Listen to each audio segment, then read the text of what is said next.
Olá, povo de Deus! Estamos iniciando a nossa live das 5 horas em ponto.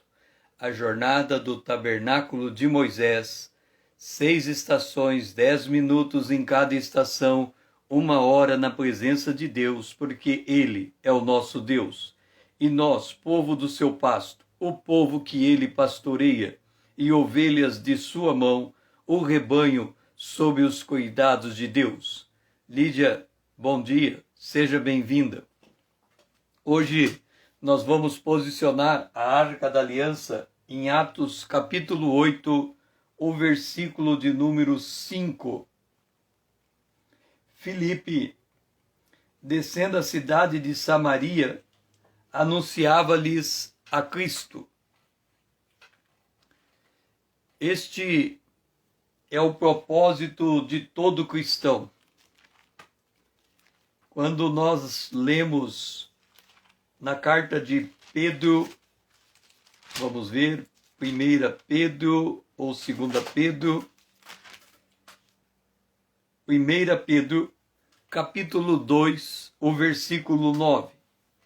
Vós, porém, sois raça eleita, sacerdócio real, nação santa, povo de propriedade exclusiva de Deus, a fim de proclamardes as virtudes daquele que vos chamou das trevas para a sua maravilhosa luz.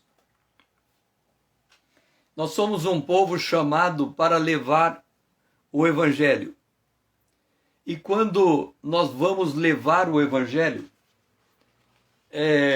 nós temos que entender que a dinâmica da vida que temos, ela está ajustada a esse propósito. Ou seja, o grande propósito de cada um de nós é levarmos o Evangelho. Muitas vezes, esse levar o Evangelho é visto como uma carga. Aqui nós vemos Filipe anunciando a Cristo. Ele é um evangelista. A Bíblia diz em Efésios que Deus deu dons aos homens, um como apóstolos, outros como os profetas, outro como evangelistas, pastores e mestres. Isso significa que nem toda pessoa exerce o mesmo ministério. Nem toda pessoa ela é chamada para fazer um nivelamento. Às vezes uma pessoa que tem uma vocação para o evangelismo, ela acha que todo mundo tem que ser evangelista. Uma pessoa que tem uma vocação ao pastorado, ela acha que todo mundo tem que ser pastor. Ou uma pessoa que tem vocação para ser mestre, acha que todo mundo tem que ser mestre. Mas não é assim que funciona o corpo de Cristo. Paulo, escrevendo aos Efésios, no capítulo de número 4, ele diz que o corpo do ministério, e qual é o corpo do ministério? Os que estão na mais alta liderança do reino da obra de Deus. O objetivo dos que são apóstolos, profetas, evangelistas, pastores e mestres é para o aperfeiçoamento dos santos, para a obra do seu ministério. Então, como é que nós vamos entender o corpo de Cristo? Aqui tem uma igreja.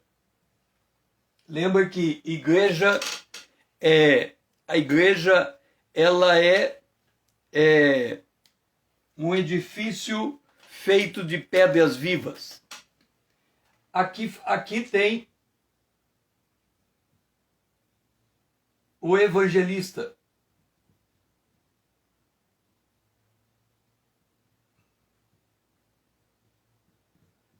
A missão do evangelista é trazer gente para o reino de Deus. Ele ganha os perdidos. Esse é o evangelista. Aqui tem o pastor.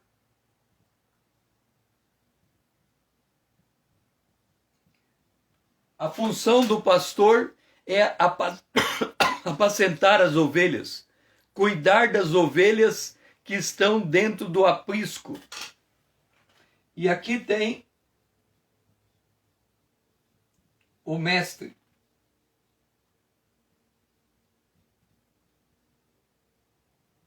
A função do mestre é não deixar ninguém sair da igreja. Então aqui nós temos cada um exercendo a sua função. Aqui nós temos o apóstolo.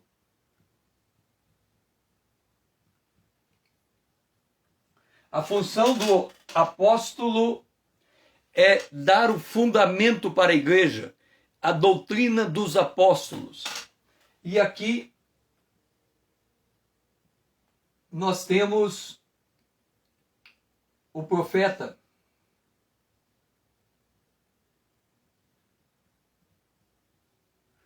A função do profeta é fazer o povo sintonizar em Cristo.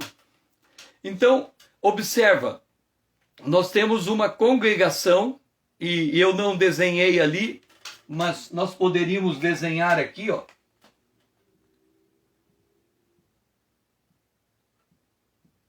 As pessoas. Lembra que Cristo, ele é visto rodeado pelos 7 candeeiros, que é a igreja, e Cristo está no meio. Então, a função do pastor é apacentar. A função do evangelista é trazer para dentro da igreja. A função do mestre é não deixar sair da igreja. A função do apóstolo é dar o alicerce para a igreja. A função do profeta é fazer a igreja estar sempre voltada para cima, para os céus.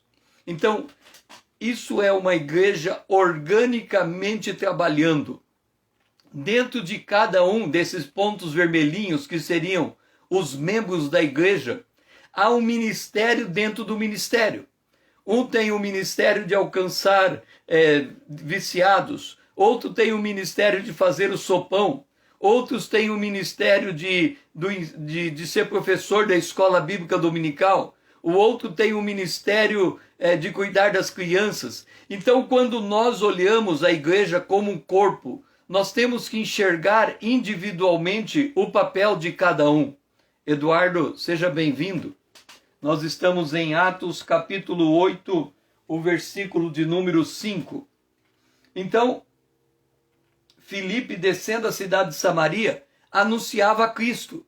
Ele anunciava dentro do ministério dele. O que é um ministério? O ministério é quando você faz uma coisa com constância, e porque você faz aquilo repetidas vezes, você pode aperfeiçoar o teu ministério. Então, começando pelo apóstolo, que dá o fundamento, profeta, que aponta para a presença de Deus, evangelista, que traz para dentro do reino de Deus, o mestre, que não deixa sair da igreja, e o pastor, que apacenta dentro da igreja. Qual que é o drama que a igreja vive? É que a pessoa, por não perceber o seu papel no ministério, a Bíblia diz, Paulo planta, Apolo rega, Deus dá o crescimento. A tendência das pessoas no exercício da sua individualidade ministerial é elevar o seu ministério em detrimento do outro. Assim, o evangelista diz que o pastor não é bom pastor porque não ganha alma. O pastor diz que o pastor não é mestre porque não apacenta ovelha. O mestre diz que o apóstolo não é apóstolo porque não não fixa o ensino dentro da casa de Deus. E assim cada um, para elevar o seu ministério, derruba o outro. Isso não faz sentido. Cada um deveria compreender o seu ministério, a sua posição dentro do corpo, o seu papel, porque quando nós vemos aqui Filipe indo para um lugar deserto, levando o evangelho, a igreja, o corpo reunido de Cristo, ficou para trás. Ele não estava junto com o corpo, porque se ele ficar junto com o corpo, ele não está cumprindo a função do seu ministério. Então ele se aparta do corpo porque ele tem que ganhar almas que ainda não conhecem o evangelho. Então cada um na sua esfera deve compreender o seu papel no corpo de Cristo. Pai, nos ajuda a compreender o nosso ministério no corpo de Cristo. Nos ajuda, Senhor, a honrar cada ministério diferente do nosso no corpo de Cristo. Nos ajuda, Senhor, a crescer como uma igreja bem ajustada, onde cada um sabe o seu papel e a sua parte. Nos ajuda, Senhor, a ser uma igreja pujante, forte, uma igreja, Senhor, que está na tua presença e é edificada pelo teu Filho. Esta é a nossa oração, em nome de Jesus, o teu Filho amado, a quem nós amamos. Amém. Vamos para o altar de ouro, que está no verso 6 de Atos capítulo 8. As multidões atendiam unânimes às coisas que Filipe dizia, ouvindo-as e vendo os sinais que ele operava. Certa feita, eu trabalhei, eu acompanhei um prefeito em 2 gestões. Na primeira gestão, aquele prefeito ele saiu com 80% de popularidade. Na segunda gestão, ele saiu com 20% de popularidade. Aí eu fiquei me perguntando, por que aquele prefeito que teve alta popularidade na sua primeira gestão, a segunda teve um intervalo. Ele foi prefeito, deixou de ser prefeito, voltou a ser prefeito. Então teve um intervalo de tempo. Por que ele, na primeira gestão, ele tinha sido um prefeito com 80% de popularidade e na segunda com 20%? E eu vi alguém entregar a seguinte resposta. Ele disse, a primeira gestão, aquilo que o prefeito falava, as pessoas executavam. Na segunda gestão, aquilo que o prefeito falava, as pessoas não executavam. Então, a autoridade do prefeito é a capacidade dele dar uma ordem e a ordem ser cumprida. Na obra de Deus, funciona o mesmo princípio. A Bíblia fala de Samuel que nenhuma de suas palavras caíam por terra. Samuel, se a gente colocasse no nível de 0 a 100, ele tinha 100% de assertividade. Para nós chegarmos a 100% de assertividade, ou seja, aquilo que a gente fala é aquilo que acontece, Filipe falava e as pessoas unânimes ouviam o que ele falava e os sinais que ele operava. Filipe era um homem cheio do Espírito Santo. Então, a primeira condição para a nossa palavra ganhar efeito, ter resultado, atingir o coração da pessoa, é nós estarmos cheios do Espírito Santo. Deixe-me colocar a coisa da seguinte maneira. As pessoas dizem por aí que está cada vez mais difícil pregar o Evangelho. Que as pessoas não querem ouvir falar de Deus. E essa conclusão que se chega à conclusão também que a igreja não tem mais o poder de influenciar esse mundo, porque o mundo fechou o seu ouvido para a voz de Deus. Será que isso procede?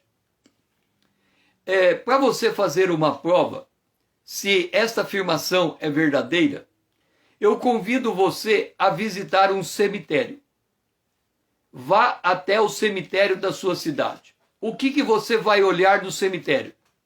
Eu quero que você ande no cemitério da sua cidade e procure aqueles túmulos suntuosos de gente bem rica. E eu quero que você também olhe para aquele túmulo de gente pobre, indigente. Compare os 2 túmulos.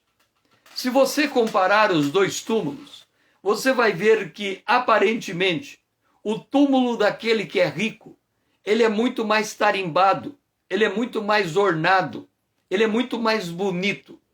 E o túmulo daquele que é indigente é uma cova rasa e o indigente está a 7 palmos debaixo da terra. Aí você diz para mim, César, por que você pediu para eu ir no cemitério olhar para as pessoas que estão enterradas? Porque se você observar com muita atenção, verá que no túmulo do rico o rico está morto, igual no túmulo do pobre.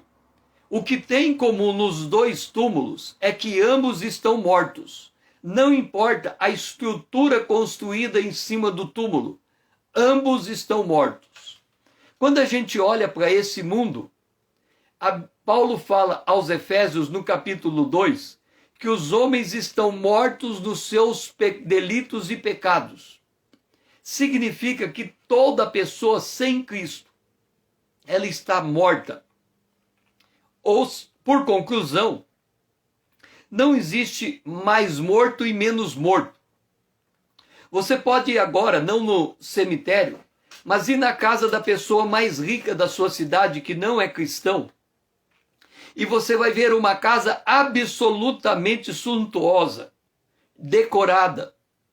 Você pode ir na casa do indigente, ele dorme debaixo da marquise. Se você comparar o rico com o pobre, o rico na sua mansão e o pobre debaixo da marquise, ambos, se não têm Cristo, estão mortos nos seus delitos e pecados. Então não faz diferença se você está diante do governador, do presidente, diante do homem mais rico da cidade, ou se você está diante do maior indigente. O que faz o ponto em comum entre eles é que todos estão mortos em seus delitos e pecados. Aí você diz assim, César, o que tem isso com a evangelização? Jesus diz em João capítulo 16, eu enviarei o Espírito Santo para vocês. Depois ele diz aos discípulos, fiquem em Jerusalém, até que do alto vocês sejam revestidos de poder. Então o Espírito Santo é um revestimento de poder. Aí em João capítulo 16 ele diz assim, vocês receberão o Espírito Santo, e o Espírito Santo vai convencer o homem do pecado, da justiça e do juízo. O que eu quero dizer com isso? Se a nossa palavra não está convencendo o homem do pecado, da justiça e do juízo, o problema não é ele, porque ele está morto, não tem mais morto e menos morto. O problema é nós, que não estamos devidamente cheios do Espírito Santo. Porque quando Filipe falava, ouvindo eles, unânime, a multidão ouvia e vendo os sinais que ele operava. Ou seja, quando um homem de Deus opera, ele opera no poder do Espírito Santo. A obra é do Espírito, não é dele. Então não importa a condição da pessoa diante dele. O que importa é o quanto de Espírito de Deus ele tem. Note o caso de Jonas. Jonas pregou por 3 dias a cidade de Nínive, uma cidade de 120 mil habitantes. E em 3 dias a cidade inteira se converteu. Mas olhe para a posição de Jonas. Antes dele chegar naquela cidade, ele desceu às profundezas do mar e lá ele se arrependeu. Ou seja, existe uma proporção entre o nível de arrependimento de Jonas e o nível de arrependimento de Nínive. Se nós compararmos, Jonas desceu mais do que Nínive. Jonas se arrependeu mais do que Nínive. Então as suas palavras têm poder. Ou seja, as pessoas vão nos ouvir quando nós apresentamos uma real transformação pelo poder de Deus. Por isso que Jesus disse, antes de tirar a trave do olho do teu irmão, tire o argueiro do seu olho. Antes de você desenvolver o seu ministério e achar que as pessoas têm que te ouvir, saiba quem você é na presença de Deus. Porque essa obra é do Espírito, não é obra humana. Não é por força, não é por violência, mas é pelo meu Espírito, diz o Senhor dos Exércitos. Então nós temos que nos preparar, nós temos que nos capacitar e principalmente nós temos que nos encher do Espírito Santo se queremos que uma multidão nos ouça. Caso contrário, nós estaremos falando ao vento. Não porque eles não querem nos ouvir, é porque nós não estamos com o devido revestimento do poder de Deus para sermos ouvidos.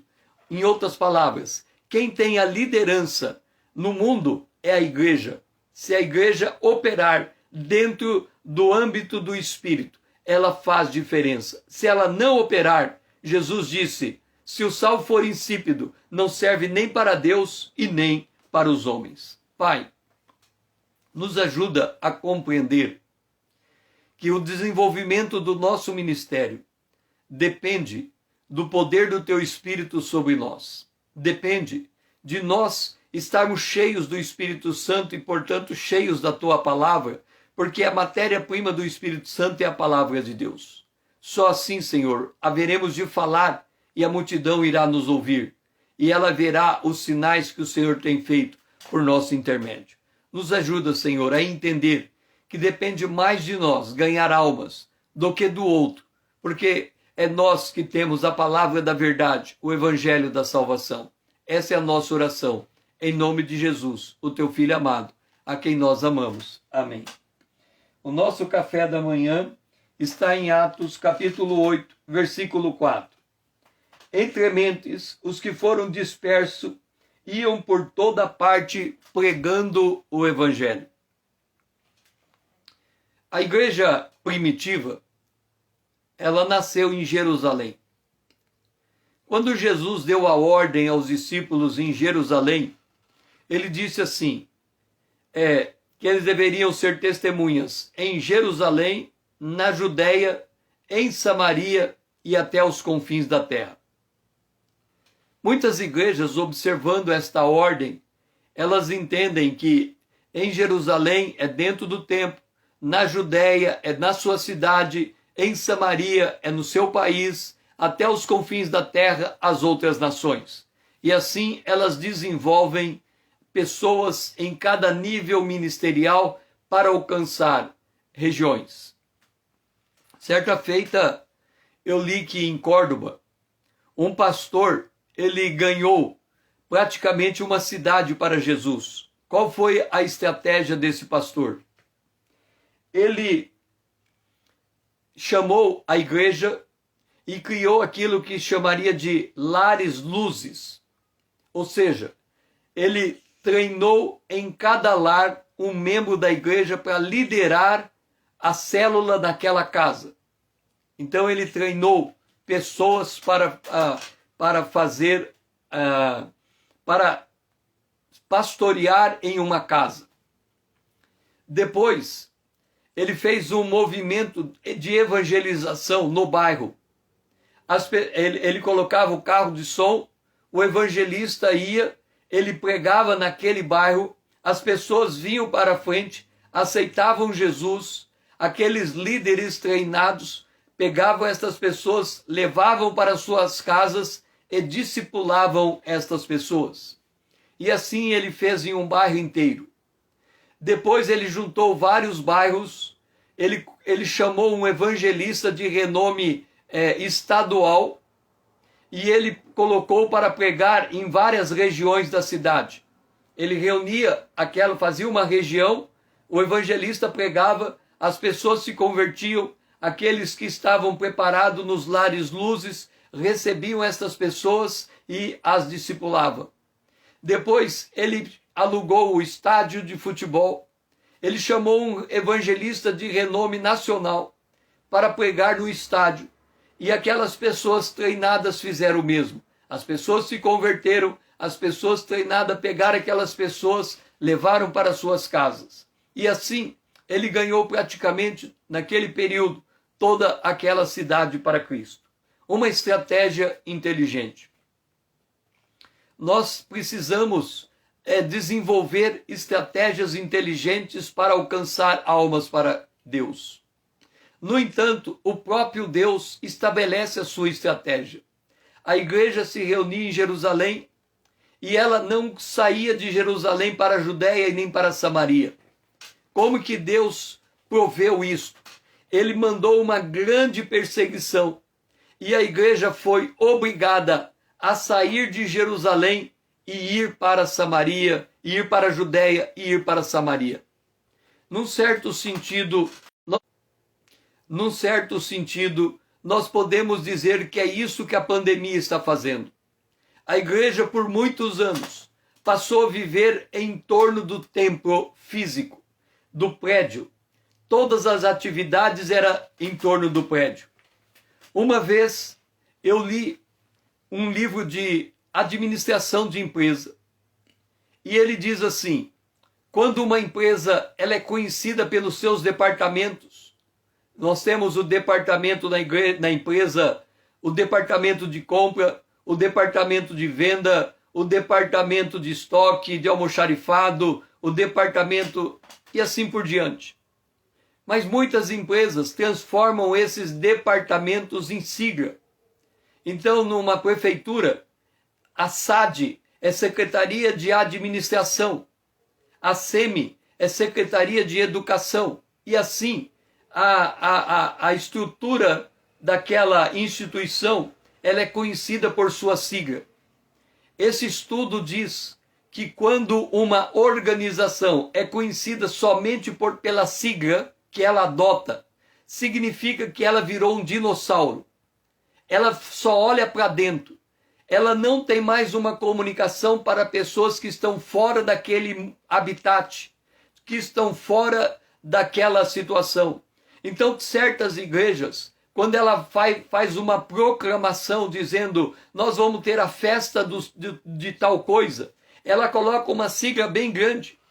Ela presume que todo mundo sabe o que significa aquela sigla, mas só quem é de dentro entende aquela sigla. Significa que ela se fechou. E a igreja como um todo, a igreja, principalmente a igreja mundial, a igreja brasileira não é diferente, ela se fechou para dentro do tempo e espaço físico. Com a pandemia, a igreja é obrigada a sair do templo. Ela é obrigada a ficar em casa e encontrar uma outra forma de se comunicar, e aí apareceram as lives. Algumas igrejas estão resistindo isso, porque elas entendem somente uma igreja que se reúne num dado local. Seria como a igreja de Jerusalém rejeitar o que Deus estava fazendo, Deus mandando uma perseguição para o povo fugir e não morrer, e o povo ficar para morrer. Muitas igrejas estão congregando, obrigando seus membros a congregarem numa situação de pandemia, possibilitando a condição deles se infectarem mutuamente, quando os hospitais estão com 70%, 80%, 90% de ocupação.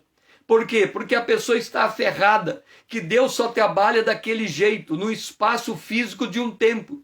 A pessoa não consegue um trabalho ou entender que incremente os que foram dispersos iam por toda parte pregando o evangelho. O grande dilema da igreja hoje é que ela foi para a sua casa, mas como não houve discipulado, como não houve instrução, quem está em casa tem pouca base bíblica para poder ensinar o outro. Por quê? Porque aquela liderança centrada em si mesmo, ao invés de produzir líderes dentro da igreja, ela fazia com que todos se voltassem para ela e ficassem dela dependente. É por isso que a igreja hoje, quando ela se espalha por causa de uma pandemia, quando ela tem que ficar em casa, ela se sente desabilitada a fazer a sua obra, porque ela não foi ensinada a depender de si mesmo e da sua experiência com Deus. Ela foi todo o tempo ensinada a depender do pastor e somente se alimentar, sem nunca passar aquilo que ela estava recebendo para outro, fazendo discípulos. Então o drama hoje da pandemia não é o fato das igrejas estarem fechadas. O drama hoje da pandemia não é o fato de não termos culto presencial. O drama da pandemia no meio cristão é que os membros das igrejas nunca foram preparados para o desenvolvimento do seu próprio ministério. E assim, eles se veem na necessidade de terem que buscar o aprendizado por si mesmo, visto que agora o pastor não tem mais o tempo hábil de lhes ensinar. Geralmente acontece isso. Em tempo de paz, quem vive em tempo de paz, ele não prepara o exército para a guerra. Quando a guerra chega, o exército está indisciplinado e não consegue vencer uma batalha. Na verdade, o tempo de paz é uma preparação para a guerra. O tempo em que a igreja esteve congregada devia ter sido o tempo de preparação dos membros da igreja para um tempo em que a igreja não congregaria mais por alguma razão. Por isso que Deus aqui, como a igreja, naquela época, a igreja primitiva, era ensinada na doutrina dos apóstolos, quando eles foram dispersos, eles iam levando a palavra de Deus. Pai, nos ajuda a entender a fraqueza da igreja moderna. Porque, Senhor, a nossa fraqueza não está em que o mundo tornou as coisas mais difíceis. está em que o teu povo não foi capacitado para enfrentar a dificuldade do mundo. Nos ajuda, Senhor, a despertar para que nós possamos nos capacitar, a fim de que possamos desenvolver o ministério que o Senhor tem nos chamado. Essa é a nossa oração, em nome de Jesus, o teu Filho amado, a quem nós amamos. Amém. O candelabro, Atos capítulo 8, o versículo 3. Saulo, porém, assolava a igreja, entrando pelas casas e arrastando homens e mulheres, os encerrava no cárcere. Note uma coisa. O apóstolo Paulo, no livro de Atos, ele escreveu: importa que por muitas tribulações nós entremos no reino de Deus. No outro lugar ele escreveu: todo aquele que quiser seguir a Cristo piamente padecerá perseguição. No outro lugar, João escreveu que o mundo nos odeia. No entanto, quando nós nos relacionamos com o mundo que nos cerca, em período de paz, isto parece não acontecer. A gente tem uma convivência, ou tinha uma convivência pacífica com os nossos vizinhos. Eles não se importavam se a gente era crente ou não. No entanto, a situação está mudando. Por que a situação está mudando? Note que isso aqui é a igreja. No entanto, quem participou comigo no módulo Israel, o povo escolhido de Deus, eu falei da inflexão da história. A inflexão é uma curva matemática que você passa do número positivo para o número negativo. Ou seja, quando acontece um determinado evento, muda radicalmente a história por causa daquele evento. Um exemplo, o derrubar das Torres Gêmeas. A partir do momento que aquelas torres caíram, a política mundial nunca mais foi a mesma. Ela foi moldada a partir daquele evento traumático. Isso é para o mundo. Para a igreja, o evento de maior mudança na história é um evento que aconteceu em 1948. Nesse ano, Israel se tornou nação. Agora, observe uma coisa. O que mudou a partir de 1948, em que Israel se tornou uma nação? O que é que mudou? Várias coisas mudaram.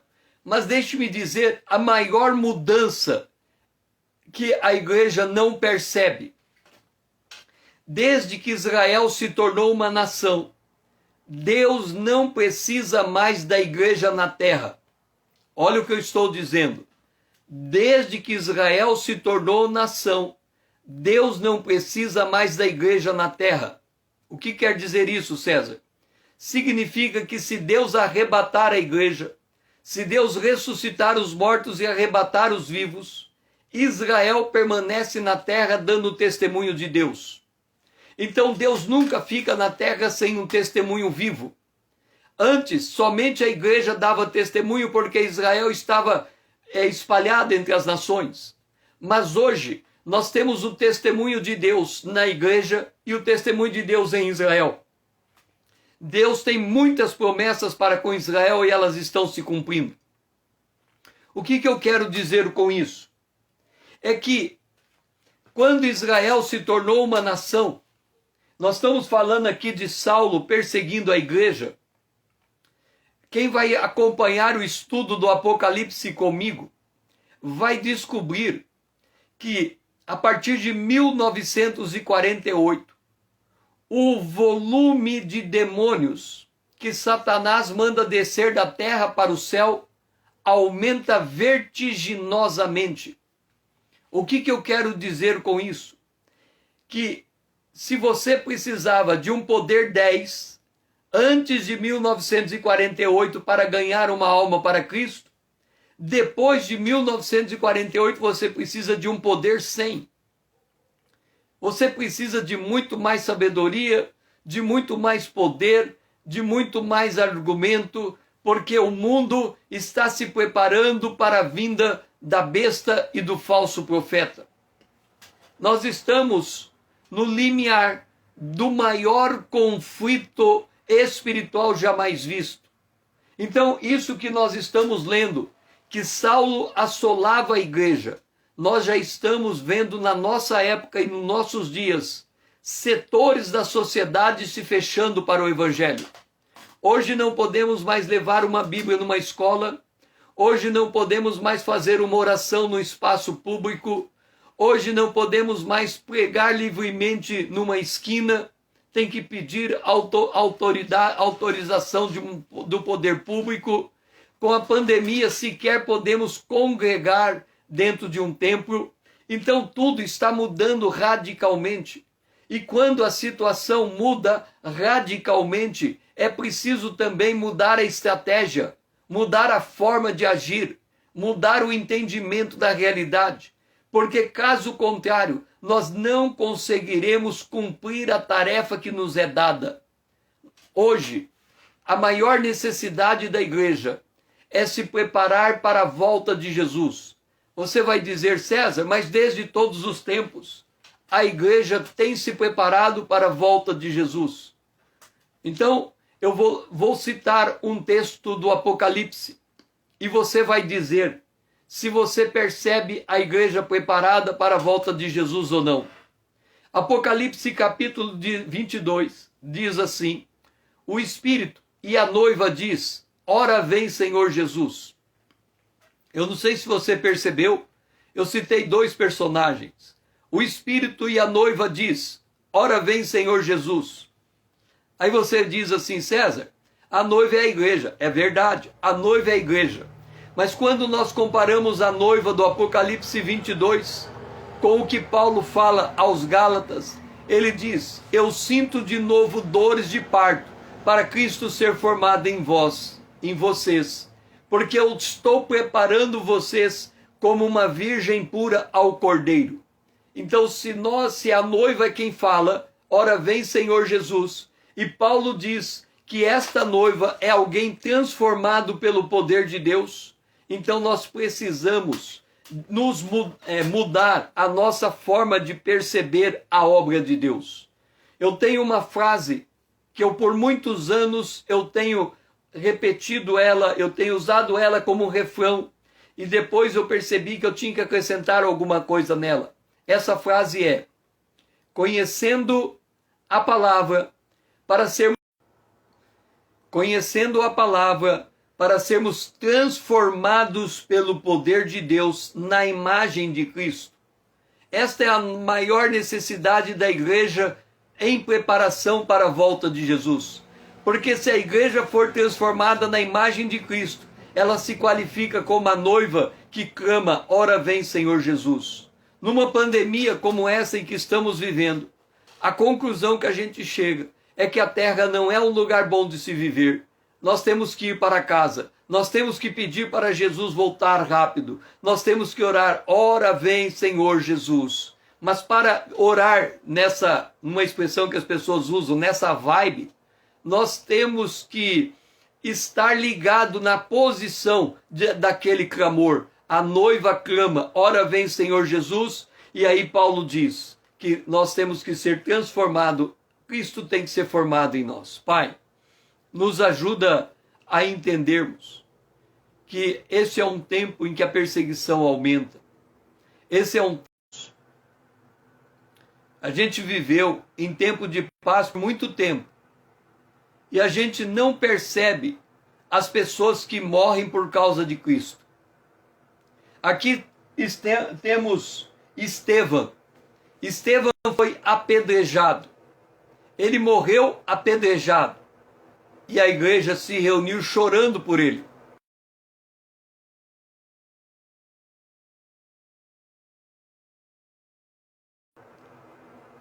O livro ele passou preso 14 anos por amor a Cristo. Ele morava num país satélite da Rússia, se eu não me engano é a Romênia. Ele era pastor numa cidade, e num determinado dia houve um golpe de Estado, houve uma intervenção, e aquele país da noite para o dia se transformou num país comunista. Ato seguinte, todos os pastores daquela cidade foram chamados em um auditório pelos membros do Partido Comunista, e tinha centenas de pastores naquela sala. O Partido Comunista deu o seguinte recado para todos os pastores: vocês só podem pregar a Bíblia nos termos que a gente considera possível. Certas mensagens da Bíblia não podem mais ser faladas. E aí ele deu o script que cada pastor poderia, na sua congregação, falar da Bíblia. Este homem estava sentado naquele lugar com sua esposa do lado. A sua esposa olhou para ele e disse assim: eu não acredito que o meu marido vai ficar quieto diante do que eles estão impondo. Aquele pastor, pela exortação da sua esposa, se colocou de pé e disse para a liderança do Partido Comunista daquele lugar de que ele não mudaria uma vírgula no evangelho que ele pregava. Terminada aquela reunião, aparentemente não estava acontecendo mais nada, ele voltou com sua esposa para sua casa. Quando ele chegou na porta de casa, a polícia do Partido Comunista chegou junto e o prendeu. E ali começou uma jornada em que ele foi preso por 14 anos, e acho que o nome do livro é Torturados por Amor a Cristo. Esse homem foi torturado por 14 anos. Ele conta que nesses 14 anos em que ele foi torturado, muitas vezes os torturadores dele caíam em desgraça no Partido Comunista, eram presos e colocados na mesma cela em que ele estava. E ele tinha que amar aquele que o havia torturado e evangelizar, ganhando aquela pessoa para Cristo. E assim, ele ganhou muitas pessoas que ao longo de 14 anos lhe torturaram e caindo na desgraça do partido, compartilhar a mesma cela que ele. Certa feita, o Partido Comunista armou uma cilada. Os comunistas daquela cadeia onde ele estava armou uma cilada para todos os pastores. Eles colocaram todos os pastores na mesma sala. E os pastores começaram a ter discussões doutrinárias entre eles. E os ânimos foram aferrecendo, aumentando, e eles estavam quase em ponto de brigar entre eles naquela cela. E aí, este homem que foi preso por amor a Cristo se levantou e disse assim: todo ponto de vista é um ponto de cegueira. Vocês devem amar uns aos outros e não ficar discutindo a doutrina aqui entre vocês. E assim esse homem ficou preso por 14 anos, depois ele foi liberto e ele viajou o mundo anunciando a Cristo. O que eu quero dizer com isso? É que muitos de nós estão literalmente morrendo por causa da obra de Deus.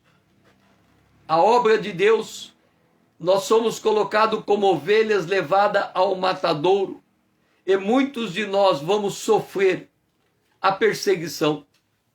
Certa feita, eu li a respeito do pastor Paul Yong-cho, David Yong-cho, na Coreia. E naquele livro em que eu li na década de 80, ele dizia que ele discipulava a sua igreja fazendo células, como muitas igrejas hoje têm células. Mas ele tinha algo em mente. A Coreia do Sul fica do lado da Coreia do Norte. E a qualquer momento pode haver uma guerra. A Coreia do Norte pode invadir a Coreia do Sul. E assim, todo o povo de Deus que está na Coreia do Sul ser perseguido. Então o pastor Paul Yong-cho, ele dizia que ele capacitava os membros da sua igreja para que, se houvesse uma perseguição naquele país, todos estivessem habilitados a continuar ganhando almas para Cristo, porque eles tinham o treinamento necessário, não dependendo do pastor presidente. Aqui está esses homens piedosos enterrando um homem que foi apedrejado. Nós temos que levar isso em conta. Porque muitas pessoas reclamam comigo de que quando eu ministro a palavra de Deus, eu entrego um grande volume de material. O volume de material que eu entrego em cada ministração poderia ser 10% do que eu falo. E ainda assim eu teria o suficiente para falar por 1 hora. Mas por que que eu sempre entreguei mais material, todo o material que me era possível entregar em um determinado período de tempo? Porque eu não sei se essa é a última vez que nós vamos nos falar. Eu não sei se da noite para o dia pode surgir uma perseguição. Eu não sei, quando você ficar sozinho numa cela, se o que você conhece da Bíblia é suficiente para você não perder o ânimo e suportar uma tortura. Então eu sempre entrego tudo que eu sei num dado contexto, porque pode ser a última vez e as pessoas precisam estar aptas a lutar por sua fé no meio de uma perseguição. Então nós temos que ter na nossa mente o sentido da história. Porque hoje nós vemos a igreja lutando por um tempo de paz, querendo fazer um presidente cristão, querendo fazer leis favoráveis, constituindo partidos políticos. Então, a liderança da igreja perdeu o seu foco. O papel dela não é a se ajustar no mundo que ela vive. O papel dela é preparar a noiva para encontrar o cordeiro. Então nós temos que entender qual é de fato a nossa prioridade, porque muitos de nós vão perder a vida por causa de Cristo. E quem está passando por isso, como Estevão que foi apedrejado, precisa estar preparado para uma hora como esta. Pai, nos ajuda a entender os tempos proféticos. José, Senhor, ele discerniu um tempo de paz para preparar toda a nação do Egito para um tempo de fome. A gente quer viver com a paz, mas não quer conviver com os dias difíceis de perseguição. Pai, nos ajuda a entender que isso não depende de nós. O contexto da história pode mudar a qualquer instante. Nós é que temos que estar preparados para todo tipo de realidade. Nos ajuda a entender isso. Nós oramos em nome de Jesus, o teu Filho amado, a quem nós amamos. Amém. Agora vamos para Atos capítulo 8, versículo 1, a nosso altar de cobre. E Saulo consentia na morte de Estevão. Naquele dia levantou grande perseguição contra a igreja em Jerusalém, e todos, exceto os apóstolos, foram dispersos pelas regiões da Judéia e Samaria. Note uma coisa. Nós estamos passando por um tempo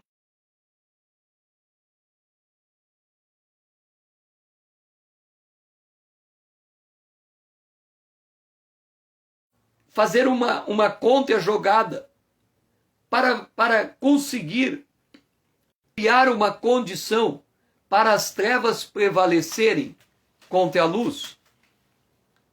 A Bíblia fala que a igreja é a luz do mundo, mas Jesus disse que a luz pode ser colocada debaixo da mesa e perder a capacidade de iluminar. Isso significa que nós estamos vivendo em uma era em que a igreja está perdendo a capacidade de ser uma referência para esse mundo que a cerca. Por que, César? Porque se o sal for insípido, quer dizer, se a igreja perder o seu sabor, ela perder a unção do Espírito, ela perder a doutrina dos apóstolos, ela perder a comunhão do corpo, ela não tem mais nada. Quando a palavra de Deus é dita à igreja de Laodiceia, Jesus disse: você não é quente e nem frio, é morno. Eu vou vomitar você da minha boca. Então nós podemos chegar na época mais perigosa da história, e que a igreja, como a grande igreja de Cristo, ela perde a sua capacidade de salgar a terra e de iluminar o mundo. E quando isso acontece, as obras das trevas ocupam espaços que não ocupavam antes. E ao acontecer isto, a sorte de cada um de nós pode mudar radicalmente. É por isso que quando estudamos a palavra de Deus, nós não estamos estudando a palavra de Deus para sermos bem-sucedidos. Nessa visão de igreja, a igreja é corpo, e dentro da igreja, aonde tem o profeta, o evangelista, o pastor, o apóstolo e mestre trabalhando com os membros da igreja, nós vamos encontrar um crente rico, muito rico, mas também vamos encontrar um crente pobre, muito pobre. A visão que tem se introduzido na igreja é que o crente pobre, muito pobre, tem que ser rico, muito rico, e que as pessoas têm que buscar mudar o seu status social, sempre se elevando. Mas Jesus disse: o pobre você sempre terá entre vocês. Com isso, o que tem que ser desenvolvido na igreja não é o pobre ficar rico, nem o rico permanecer rico e não ficar pobre. Isso é contingência da vida. Collor levantou de mau humor e ele fez com que o Brasil inteiro, todas as pessoas do Brasil, ficassem com R$50 na sua conta bancária, e ele nivelou todo mundo por aquele montante de dinheiro. Então, da noite para o dia, você pode ter um monte de dinheiro no banco e ficar pobre, porque um presidente levanta de mau humor e ele captura a poupança de toda a nação e cada um fica com R$50 na conta. Então, o que a gente tem que entender? É que a realidade que a gente vive não é a realidade que vai perseverar para frente. Então, esse tempo que nós estamos vivendo, nós temos que buscar todo o tempo possível para entrar na palavra de Deus, aprofundar na palavra de Deus, conhecer, levando em conta que quando chegar uma perseguição, você não terá alguém para lhe ensinar, você não terá alguém para lhe pastorear. Como acontece hoje quando a igreja, o templo físico é fechado pelo governo e cada um está na sua casa, e muitos nem sabem fazer um culto em casa, muitos nem sabem como ensinar a palavra aos seus filhos, à sua esposa ou ao seu esposo. Então a igreja, ela tem que entender que ela precisa estar preparada para um tempo desse. Saulo consentia na morte de Estevão. Vai chegar uma hora que o governo vai consentir na morte de um crente. E será que nós estamos preparados para uma hora como esta? Será que o conhecimento que temos na Bíblia é suficiente para entendermos a realidade e enfrentarmos ela a duras penas? Será que estamos preparados para do dia da noite a nossa posição social cair vertiginosamente, a nossa renda, como muito está acontecendo na pandemia, em que as pessoas estão perdendo seus empregos, empresas estão fechando e as pessoas estão precisando desesperadamente da mão de Deus, da ajuda de Deus? O autor aos Hebreus diz que nós devemos buscar a Deus para ser ajudado em tempo oportuno.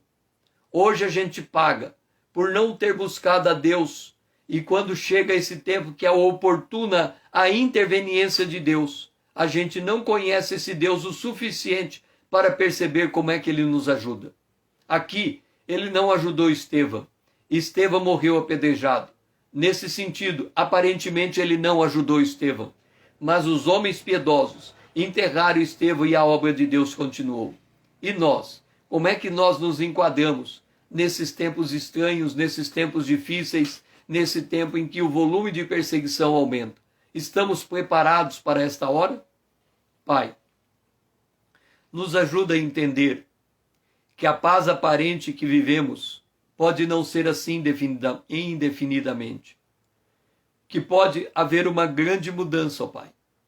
Nós precisamos, Senhor, estar preparado para mudanças vertiginosas. Da noite para o dia, as coisas podem realmente ficar muito difíceis para um crente.